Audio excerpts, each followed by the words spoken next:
Good to Taron, see you again, Dave. How are you? I am fantastic, my friend, and I am excited about this. I've talked with you over the years, and what I love is that the variety of the roles that you take. I mean, we've talked about the singing gorilla, with the Kingsman, of course, Elton John. Again, kudos on that.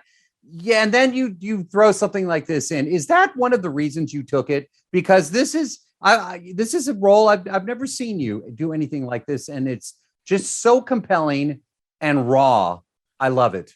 Oh, thank you. Yes, absolutely. I really crave variety from my professional life because I think that's where I think when you are doing things that you haven't necessarily done before, it kind of puts you in a creative space where you're not taking anything for granted. And I think that's a good space to be in creatively. It is a different role, but it's not one that I sort of thought, oh, I was surprised that they thought I could do it, but I felt that I felt this is a really good role for me, to show an aspect of my nature that I haven't shown before.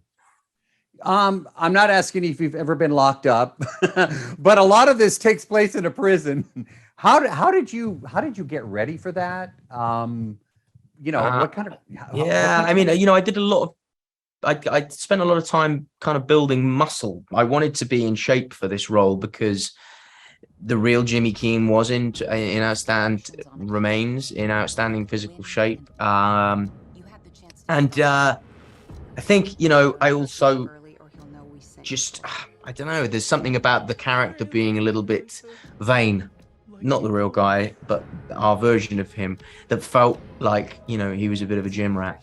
So I trained for a few months before, and then the preparation kind of really was about the physicality of this hyper masculine guy.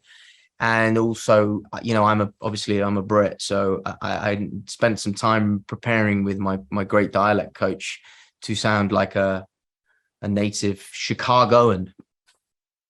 Well, you nailed it. Thanks. I mean, I'm in Texas, so I think that accent's a little. Although people always think I'm from New York, maybe because I'm like the energy and the fact that I Yeah, move you got fast. that.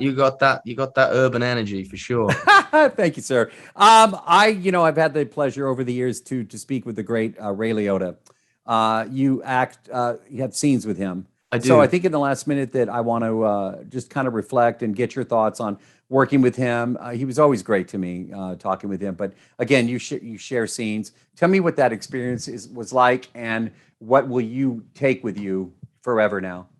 Well, he, as you say, he really was a great guy, but in no way kind of completely without sycophancy or sentimentality, or he was a straight shooting kind of old school dude, and I had a very very special experience working with him. He was kind without being, as I say, sentimental or gushing, and open without being open in a true way, and it was a very, very, very beautifully written relationship. He recognized that, I recognized that, and we both arrived with a mission to do a good job of depicting these two very loving but deeply flawed men. And he was so committed and so brilliant, and it was a special relationship that we developed, and I'm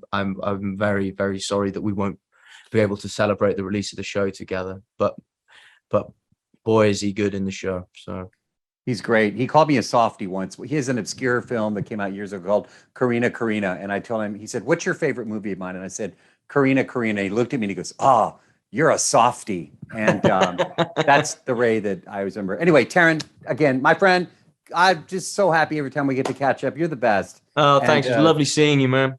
all right, love our friendship. You take care, all right? Take good care, mate. Bye now.